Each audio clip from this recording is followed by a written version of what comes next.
E aí, tudo pronto para a gente gabaritar a ISAI 200? Se a sua meta é passar em concurso público e principalmente se a banca Sebrasp está na sua mira, então fica aqui comigo. A gente vai direto ao ponto naqueles conceitos que realmente fazem a diferença para garantir a sua aprovação. Nosso roteiro de hoje é bem direto. Primeiro, a gente vai entender o básico da norma. Depois, vamos mergulhar numa daquelas pegadinhas clássicas que adoram aparecer em prova. Na sequência, vamos entender os elementos-chave, os princípios que o auditor precisa seguir e, no final, como tudo isso se transforma no relatório de auditoria. Então, vamos lá, começando pelo começo. Para a gente dominar a ISSAI 200, primeiro a gente precisa entender de onde ela veio, sabe? Qual é o lugar dela nesse grande universo das normas de auditoria. Olha só para essa tabela. O que salta aos olhos aqui? Preste atenção na linha da ISASAI. O emissor é a Intosai e a aplicação é exclusiva para o setor público, mais especificamente para os tribunais de contas. Para a hora da prova, o que tem que ficar gravado é isso. Falou em ISASAI, pensou em auditoria governamental. É a regra do jogo para auditor de controle externo. Ponto final. Tá, mas e o que é essa tal de SSAI 200? De forma bem simples, ela é a base, o alicerce. Ela define os princípios fundamentais da auditoria financeira, a famosa AFIN. O propósito dela é bem claro: dar as diretrizes, os princípios para auditar as demonstrações financeiras lá no setor público. É o nosso ponto de partida. E para que tudo isso? Qual o objetivo final? Anota isso porque essa parte despenca em prova. O objetivo central é o auditor expressar uma opinião para aumentar a confiança dos usuários. E quem são esses usuários? O parlamento, os cidadãos, todo mundo que se interessa pelas contas públicas. A palavra-chave que a banca vai procurar na sua resposta é essa: confiança. Agora, segura firme aí, porque a gente vai entrar num terreno que eu chamo de mina terrestre de concurso. É um dos tópicos que mais derrubam candidatos.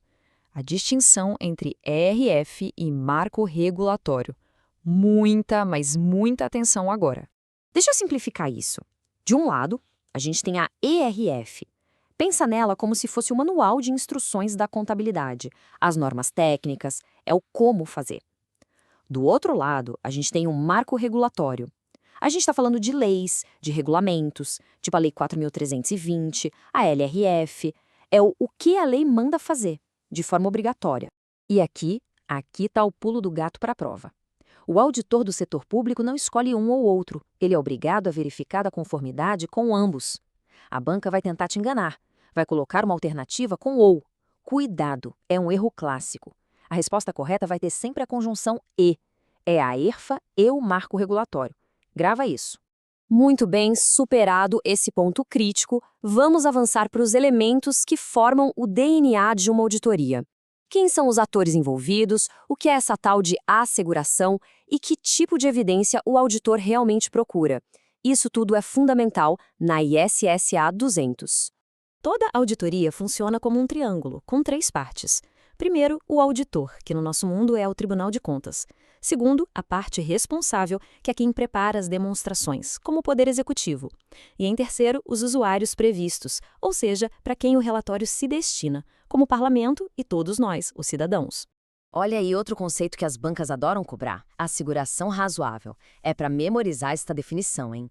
É um nível de segurança alto, mas não é absoluto. Não é 100% de certeza. A auditoria não dá a garantia total. O objetivo é reduzir o risco de dar uma opinião errada a um nível que seja aceitavelmente baixo. E se a asseguração não é absoluta, a evidência também não precisa ser. O auditor trabalha com evidência que seja persuasiva e não necessariamente conclusiva.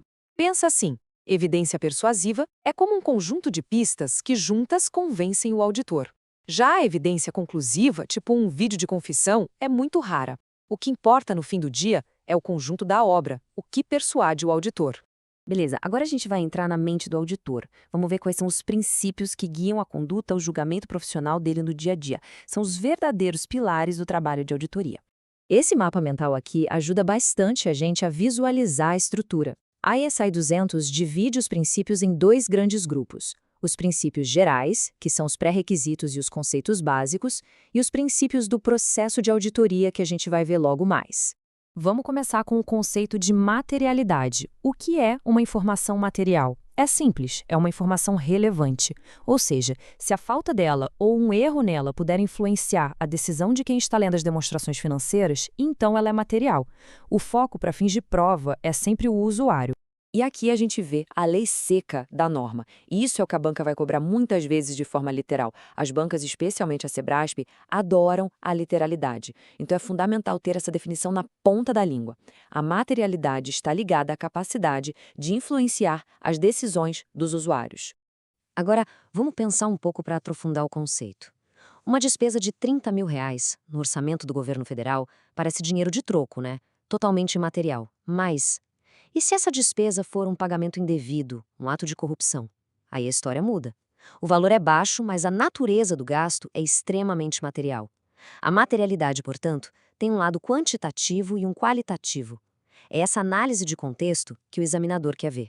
E, finalmente, para a gente fechar o ciclo, vamos ver como todo esse processo de auditoria se materializa na opinião do auditor e na estrutura do relatório final.